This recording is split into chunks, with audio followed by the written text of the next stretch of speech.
Higala mayong buntag diya kanimo. Welcome sa atong programa ang Cebuano Daily Light and the Principle for the Day. Karong adlaw atong hisgutan ang kabahin sa tentasyon, kabahin sa seduction, kabahin sa paglikay, sa pagkahulog, sa pagpakasala. Dinhi nga bahin sa balang kasulatan sa Genesis 39 verse 10, 11, and 12 nga akong basahon karon, atong makita dinhi kung giunsa ni Jose ang pagsalikway sa tentasyon ni Mrs. Potiphar. Ug busa, if someone is trying to seduce you, stay away from that person as much as possible. Dili malimod igala nga sa pagkakaron aduna gayoy daghanang nagkadaot, nagkabulag nga relasyon sa mag-asawa. Og akong gibati nga mahinungdanon kini, bulahan ma-remind o mabadlong o masaway. Si bisan kinsa babae o lalaki, kabahin niya ng tentasyon diha sa ilang opisina, diha sa ilang gitrabahuan, o bisan pa sa ilang paglakaw sa layo nga dapit, sa din daghan kayo ang mga tentasyon.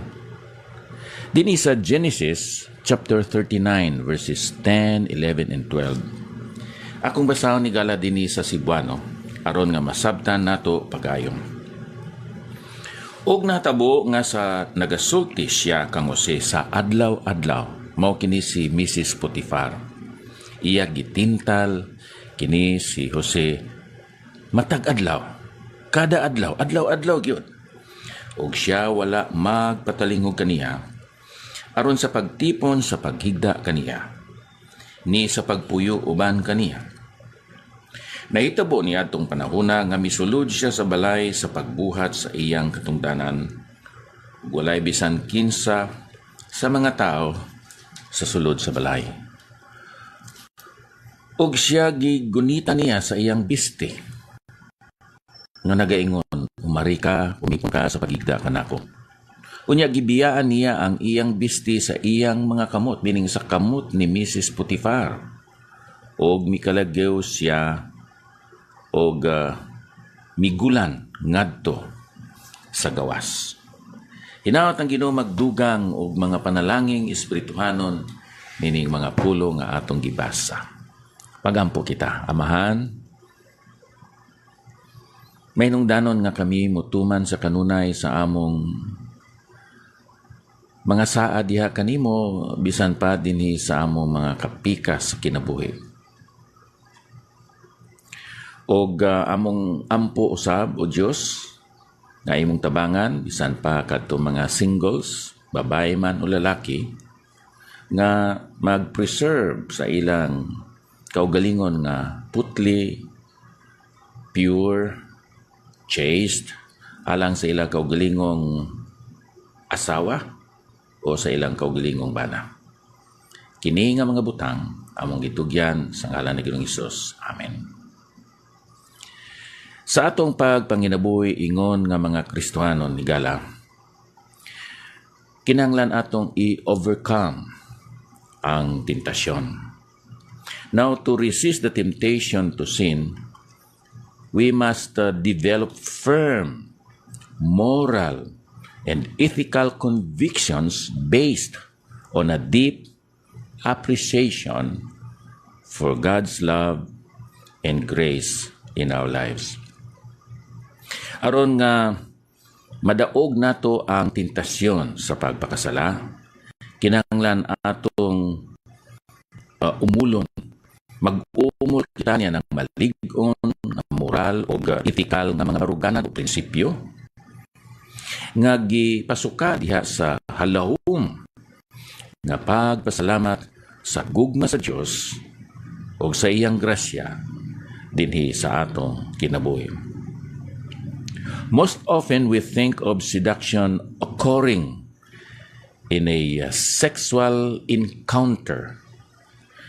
Apan ang seduction o ang tentasyon sapagkat tinuod mao kining yano o common nga taktika nga ginagamit ni Satanas nga nagpa-disguise ang sala diha sa katahom, diha sa gahom, diha sa bahandi, sa kalipay o kahilayan, o bisan pa nagdisguise nga mura og matarong.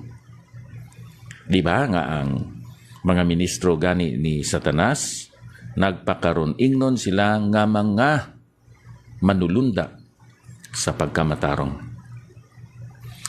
Higala ang Diyos nag-desire o nag-intent, no?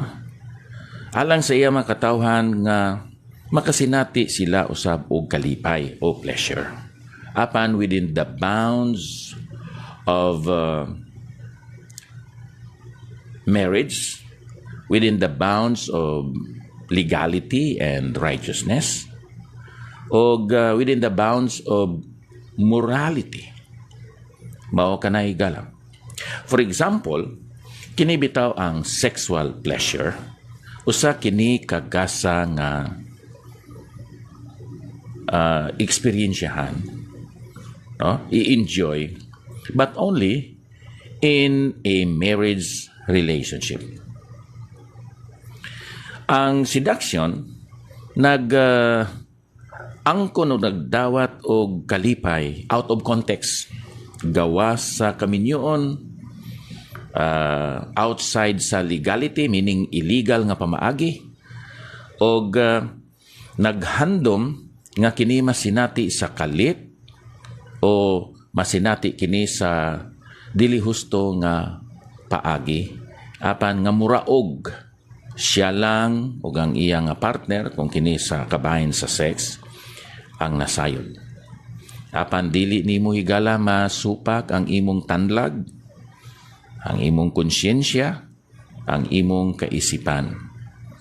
Nga ang kalipay nga sa kalit o sa dali ra nga panahon mao ang hinungdan sa kaguol sa walay katapusan. O ang Dios magapasaylog gyud sa ato nga mga sala. Apan wala siya nagsadigala nga iya kang librihon sa konsekwensya, bunga o resulta sa pagpakasala. Ngunay akong gisulti higala, God indeed has promised us to forgive us our sins, but He did not promise us to free us from the negative consequences of our sins. Kung kita musugod sa pagpangita niya ng kalipay, gawas sa legality, gawas sa morality, o gawas sa kaminyoon, kita nagtintal sa sala nga iya kitang tintalon. So, isip mga anak sa Diyos, mao kini ang atong buhaton. To resist the temptation to sin, we must establish, develop firm moral and ethical convictions based on a deep appreciation for God's love and grace in our lives. Nganuman nga kini si Jose nag-resist sa tentasyon. Unsa may hinungdan niya na diya sa iyang panguna-una o sa iyang pagbati.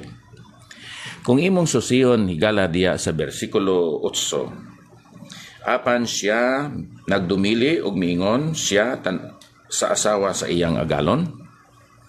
Tanawa nga ang akong agalon wala na magtagad sa mga gisalig niya kanako dinhi sa balay o gibutang niya sa akong kamot ang tanan niyang kaugalingon.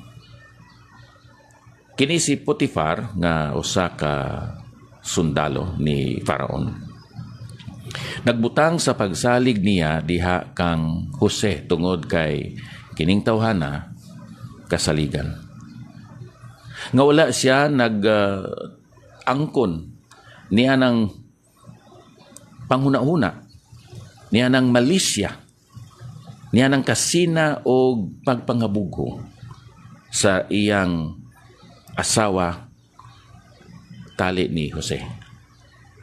Ang iyang panghuna-huna, ang reputasyon ni Jose diya sa panghuna-huna o pagbati ni Potifar nga kasaligan gyud si Jose. Ang nakita nato di sa tubag ni Jose mao kini, he did not want to violate Potiphar's trust. Dili siya gusto nga supakon, iyang tandugon, dauton ang pagsalig ni Potifar diha kaniya.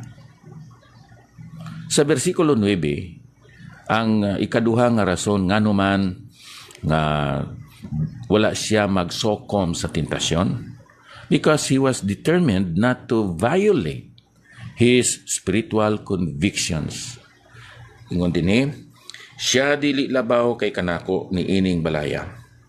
Ug walay bisan unsa nga butang nga iyang gitungina kanako, gawas kanimo, ikaw nga iyang asawa, kay ikaw mao ang iyang asawa. Busa unsaon ko paghimo kining dakong pagkadautan ug makasala batok sa Ginoo. Igala hinaot nga dili nato gubaon, dauton ang pagsalig sa mga tao diya kanato.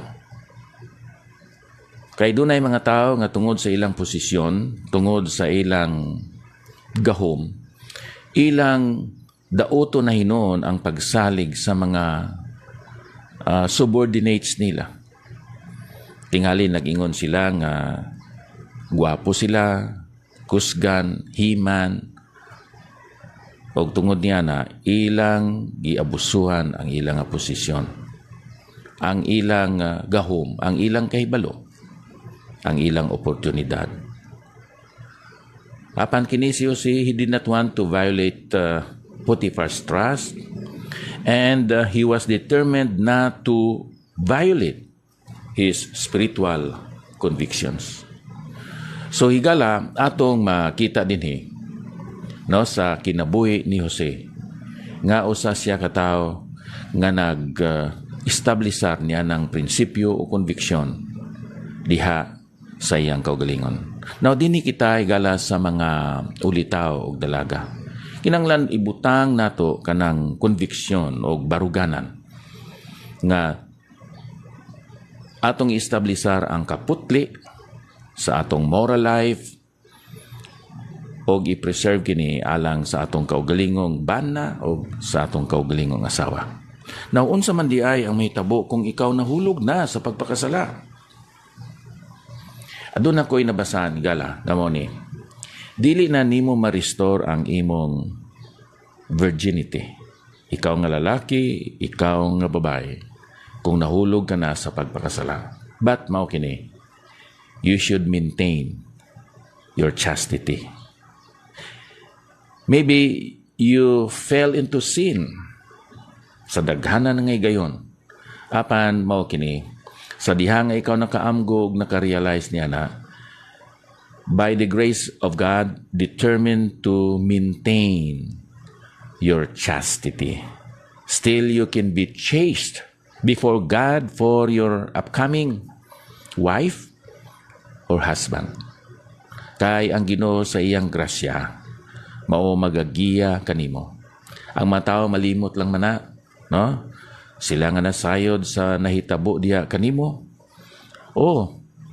Tuguti sila nga mag-gossip o magkutso-kutso. Ang importante ang imong relasyon o ang imong fellowship diha sa Ginoo.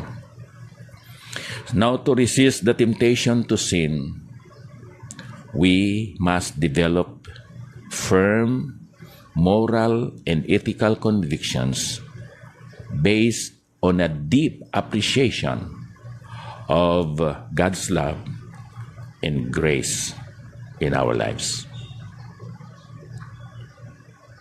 Diyos nga balandagang salamat sa imong pag-preserve sa among mga kinabuhi. Apan ang mao nga preservation sa miaging mga panahon dili garantiya nga dili kami mga hulog sa pagpakasala. Kundili usa kini ka challenge or encouragement and reminder that we should trust, depend, and keep ourselves pure and chaste before you. Kay taas pa ang panahon, taas pa tingali ang among pagluntad o pagpanginabuhi nini nga kalibutan. Hinaot nga magatubang kami diya kanimo nga dili buluyagon, dili salawayon, kundi putli ug matarong sa pagdawat sa imong commendation. Sa ngalan ni Ginoong Hesus. Amen. Higala, salamat sa imong pagtubay o pagsunod nini atong programa. DYSR, thank you so much. Karon diri kita sa panahon sa pag-greet sa mga naghatag og comments. Shane Lichauco, thank you. Mayong buntag usab diya kanimo. Eric Bakang, good morning usab diya kanimo. Ana Karinina, mayong buntag. Alvin Ramili Arapo, good morning diya usab kanimo. Mary Grace, good morning pastor sa nang nagpaminaw. God bless us all. Thank you. David Diado, daghang salamat. And then diha sa kang Fritzy Erihel sa Tayasan o Ayungon, ang Diyos magpanalangin kanimo kay Ruel sa inyong mga anak ubsan pa sa inyong nga negosyo. Daghang salamat sa imong pagpaluyo niini nga gibuhaton. Naugikan dinhi sa Bay City Fellowship Baptist Church. Ako si Pastor Epafrasacar, nagaingon, may God bless us all. Thank you. No great